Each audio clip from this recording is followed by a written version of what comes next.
Okay, so in this next video in the calcium signaling playlist, I want to discuss another very important experimental technique an experimental tool, I would say, relating to calcium signaling, and this is the tool of caged IP3.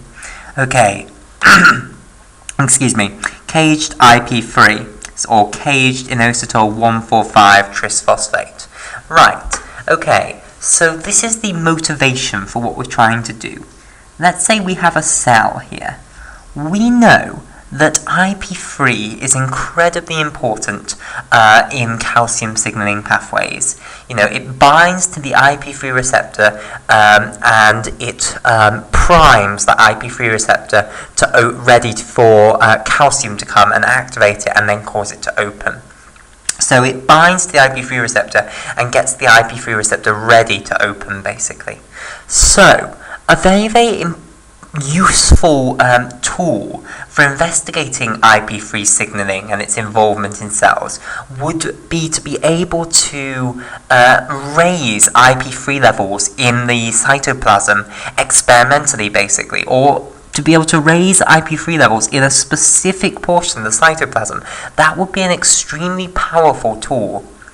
And basically, caged IP3 is a way of doing that. So what you do is you get your caged IP3 into the cytoplasm, and basically what caged IP3 is it is IP3 that is not actually active yet, it's caged.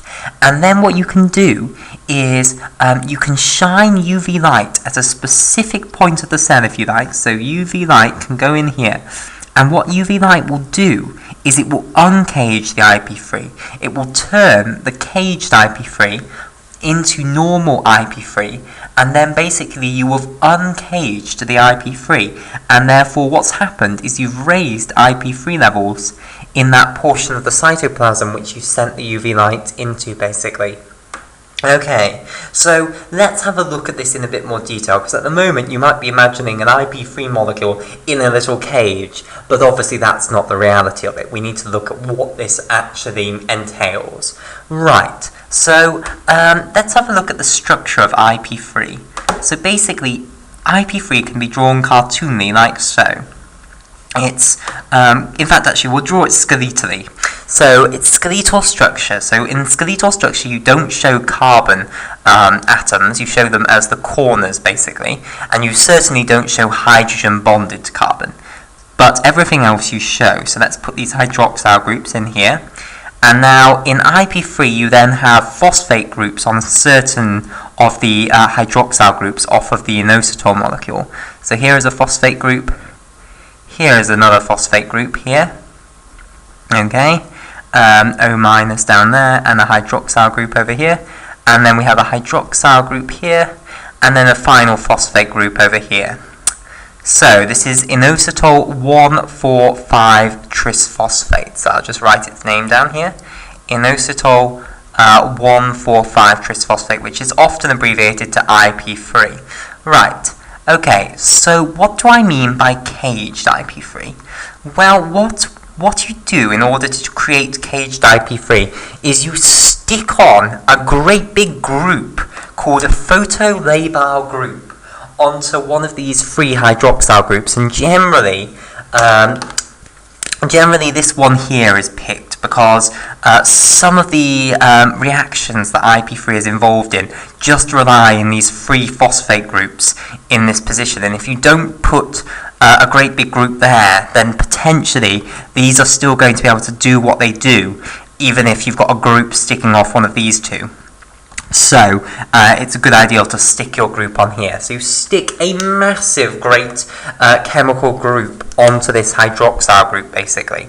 So you take away that hydrogen and you stick instead some massive great, and it's called a photolabile group. And basically, all photolabile means is that it's insecure, basically. It can be decayed. It can be made to decay by irradiating it with UV radiation.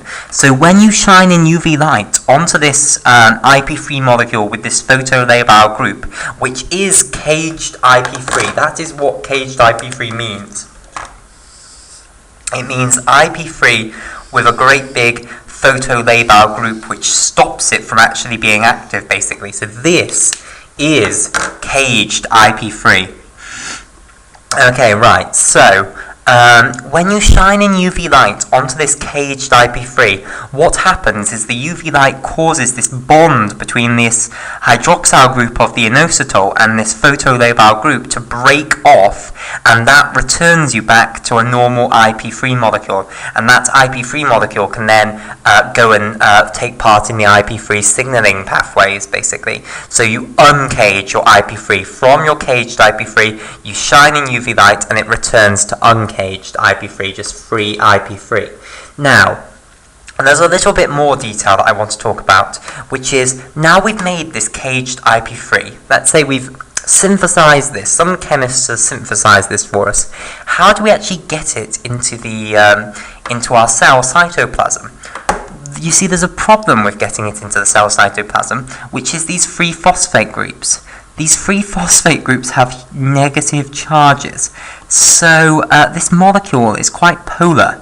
The phospholipid bilayer has a polar groups facing out towards the water, but the middle of the phospholipid bilayer basically is extremely hydrophobic. So this sort of core of the phospholipid bilayer is very hydrophobic and non-polar. And it's not very energetically favourable for a great big polar molecule to shove its way through that phospholipid bilayer. So what you have to do is try and make this more hydrophobic, basically, so that it has groups which will energetically, which will interact with the hydrophobic tails of these phospholipids in an energetically favourable manner. And the way you do that is you add ester groups onto these phosphate groups. So all of these phosphate groups here, they have these free hydroxyl groups here, and these hydroxyl groups can have ester, they can be esterified, basically. So what you do is you take long chain alcohols. So you take some alcohol group where you've got an alcohol group here, but then you might have some great big long hydrocarbon off here, basically. So you can make long chain alcohols, and you can esterify them with these hydroxyl groups of these phosphate groups of the IP3 molecule. And then what you'll end up with is IP3 with huge great hydrocarbon tails off of it, basically. So, when you do that, when you esterify the phosphate groups of the IP3 molecule, and the IP3 molecule and the IP3 molecule is caged, i.e. it has this photolabile group attached to it, then when you put the cell in a medium containing this caged IP3 with these phosphate groups esterified, then the molecule will go into the cytoplasm. It will diffuse through the phospholipid bilayer freely, and basically when it gets into the cytoplasm, what happens is these ester links between the phosphate groups and these alcohols are hydrolyzed, basically, in the cytoplasm, and that returns you basically back down to your caged IP3, and then all you need to do is send in your UV light to break off the photolabile group, and then you've taken your caged IP3 to uncaged IP3, and you have elevated IP3 levels in that region where you have sent the UV light into. So that's a very important experimental tool.